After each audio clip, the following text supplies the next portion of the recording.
Good morning, good afternoon, good evening, folks. Michael Zuber, one rental at a time, and she's back. We got Elise. How you doing?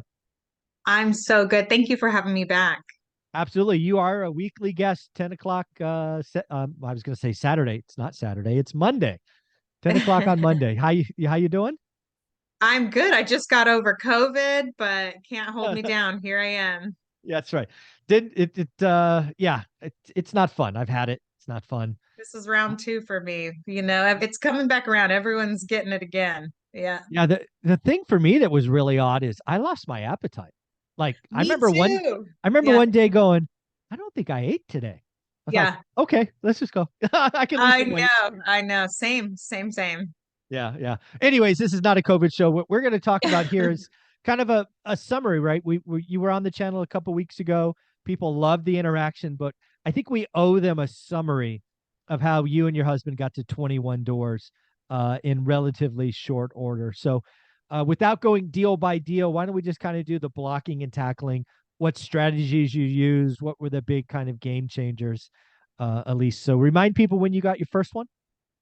Yeah, so we started with the long-term investments in 2017. Before that, we had an kind of like a short-term rental in Big Bear, but 2017 is when we started.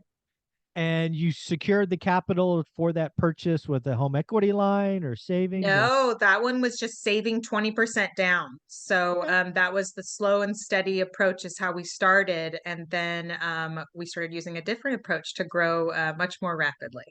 Okay. So the first one was just like I did, right? You saved up 20%, you found what you thought was a great deal, you Yep, bought it, bingo bango, one in the books. exactly. All right. Where do we go from there? Does it change for number two or was it kind of the same strategy? Yeah, so it's kind of embarrassing. I'm a little fuzzy. I know it might be the second one we also saved for 20% down, and then I Okay. think it was the third property All right. Okay.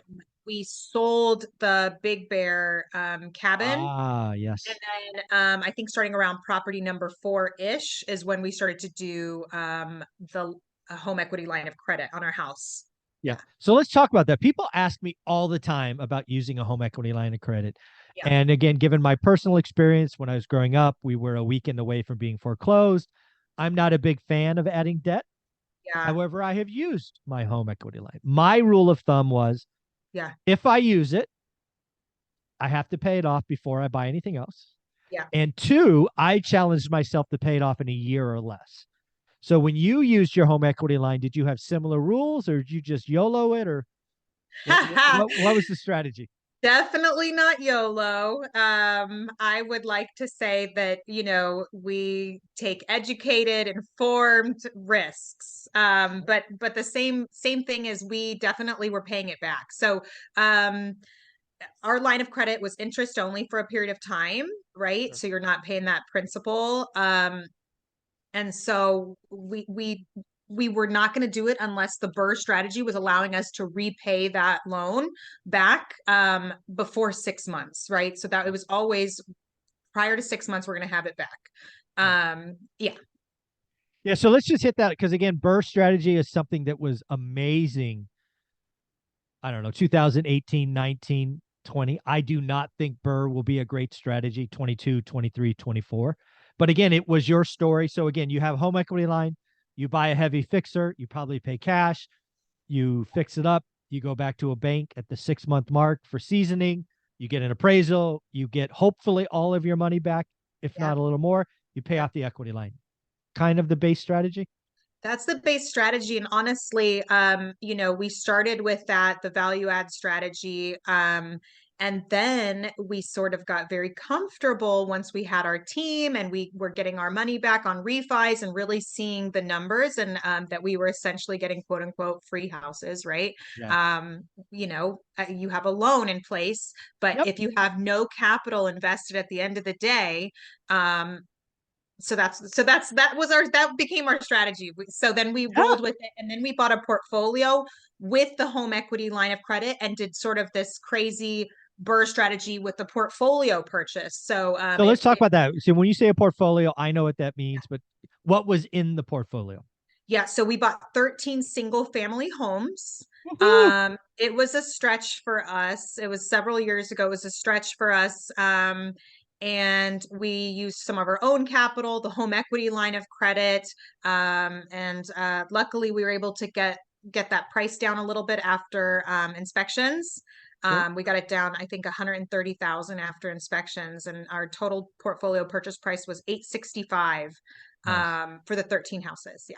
So you went into it at 995, then you got 130K off, and Yeah. you close it at Yeah. 865. We said, look, we need at least 10K off each house. Right. They're not We in as good a pretended to be shape as we shocked. thought. We knew exactly what we were getting into, to be honest, but we pretended to be shocked, and Ah! we need some money off. These Yeah. inspections are terrible. Yeah. Right, right, right. So let's talk about how you found that deal. So again, you're into the game now. You're probably 5, 6, 7 properties deep. You have a network. How did that, I mean, did that person find you? Did they find somebody in your network and they came to you? How do you find a seller of 13 single family homes? Yeah, so this is actually it's almost fate that this came across us again.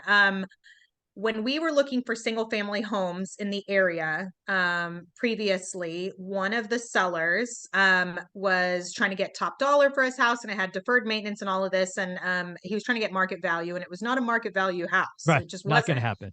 Yeah. Yeah, so we kind of walked away from that one, bought another one. And we knew that this owner, was getting on in age, and had a portfolio. This is what we heard when we were looking at that house. The agent let us know He's that got he's got a others. lot. Yeah, he's got a lot. And we're like, okay, mental note, Yeah. clearly, right? Like, Note to self. so if he's not ready now, let's follow up. We're going to follow Right. up. So, we did actually try to follow up later on, and it turns out he passed away. Oh, okay. All right. So, that's another opportunity for us. Yeah. Does the family, is this something that the family wants to take on, or is this now It our is so opportunity? rare where the next generation wants to, Exactly. certainly fixers. Yeah.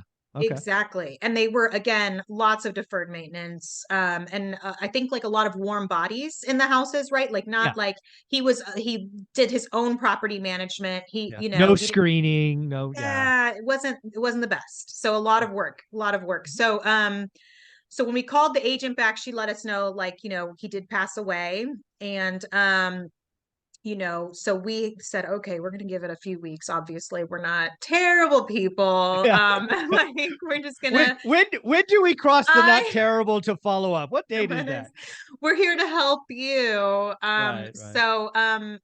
The agent said, give it a couple weeks, and, we'll get in touch with them. This is turning into a whole story. Sorry, but it is a It's okay. story. It's awesome. Yeah. Yeah. So she said, I'll get back in touch with them. And we were also on a Facebook group locally with wholesalers and things like that.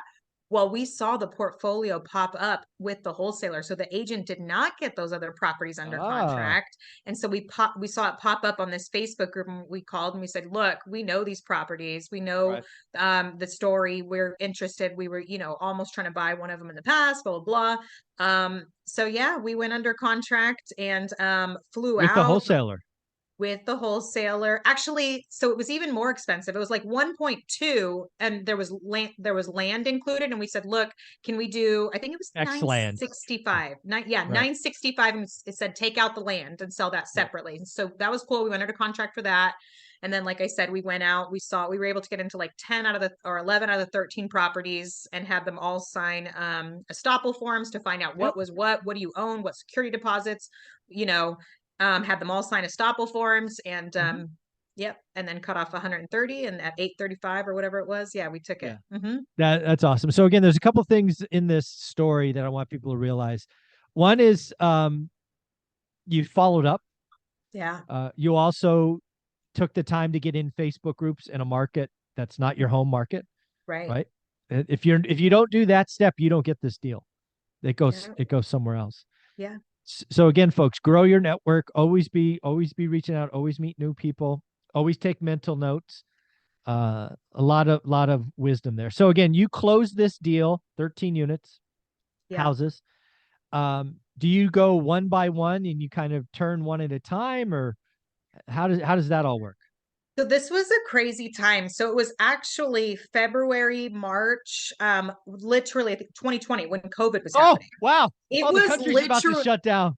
Oh, and they did. And they did. So the way we had to be so creative, we were very tight on finances to get this deal done.